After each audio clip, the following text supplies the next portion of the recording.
हमारे आरएसएस के भाई कहते हैं, विश्व हिंदू परिषद के लोग भी कहते हैं कि इस देश में रहने वाला हर व्यक्ति, हर इंसान हिंदू है, लेकिन इसकी कोई दलील नहीं है। ये भी अटकलबाजी है, मनमानी अटकलबाजी है, जो चाहा सो बोल दिया। क्या दलील है इसकी भाई कि इस देश में रहने वाला हर व्यक्ति हिंदू है? लेकिन इस बात की दलील है कि एक ईश्वर की पूजा करने वाला हर हिंदू मुसलमान है।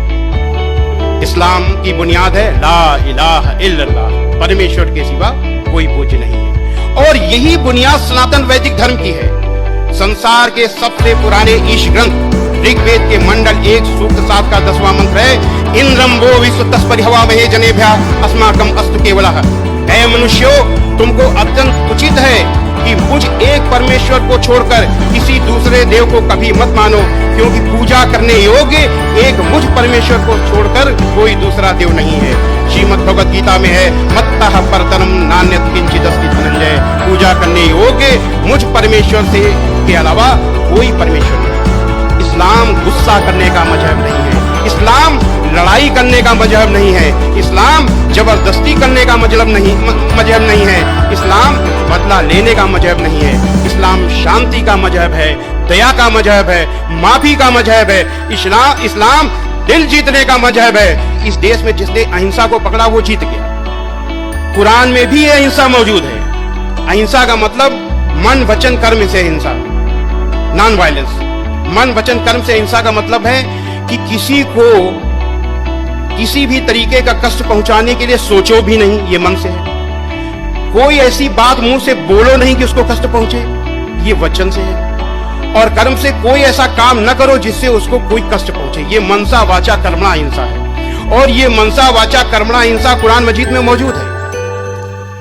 कुरान मजीद के सूरा नंबर 28 आयत नंबर 83 में है, अल्लाह का वादा है, अल्लाह वादा कर रहा है कि हम परलोक का घर यानी जन्नत का घर उन लोगों के लिए विशेष कर देंगे, खास तौर से देंगे जो धरती में जुल्म और फसाद करने का इरादा नहीं रखते, यानी जो मन में सोचते तक नहीं है, उनको हम जन्नत का घर विशेष कर देंगे। अल्लाह का वादा है। ये है मन से, वचन से।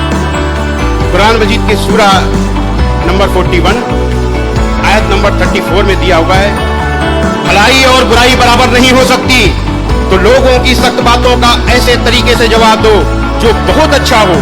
ऐसा करने से तुम देखोगे कि जिसमें और तुम में पहले दुश्मनी थी, अब वो तुम्हारा गहरा दोस्त है।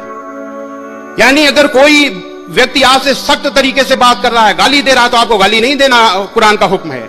आपको सख्त तरीके से बात नहीं करनी, आपको ऐसे तरीके से बात करनी है कि उसका दिल जीत लो। इस्लाम दिल जीतने का मजहब है। ये वचन से हिंसा और कर्म से सूरा नंबर 5 आयत नंबर 32 में है, जिस किसी ने एक निर्दोष का कत्ल किया तो मानो उसने सारे इंसानों का कत्ल कर दिया, और जिस किसी ने एक निर्दोष को बचाया तो मानो उसने सारे इंसानों को जीवन दे दिया, जान डाल दी, सारे इंसानों में जीवन डाल दी। यह कर्म से हिंसा, यही है इस्लाम की मनसा वाचा कर्मणा अहिंसा। और अगर इस अहिंसा को अपनाया गया होता तो आज इस देश की हालत दूसरी होती। इस अहिंसा की तरफ देखा भी नहीं गया, और वो हिकमत मौजूद है कुरान मजीद में, वो हिकमत मौजूद है, अल्लाह की हिकमत है। वो अल्लाह की हिकमत कहां है? सूरा नंबर 3 आयत नंबर 64 में है कि आओ एक ऐसी बात की ओर जो हमारे और तुम्हारे बीच समान है कि हम परमेश्वर के सिवा, ईश्वर के सिवा किसी की बंदगी न करें। यह अल्लाह की हुकूमत है। इस प्लेटफॉर्म को अगर पकड़ा गया होता तो हम कामयाब, कब का कामयाब हो चुके होते, लेकिन हमने इसको नहीं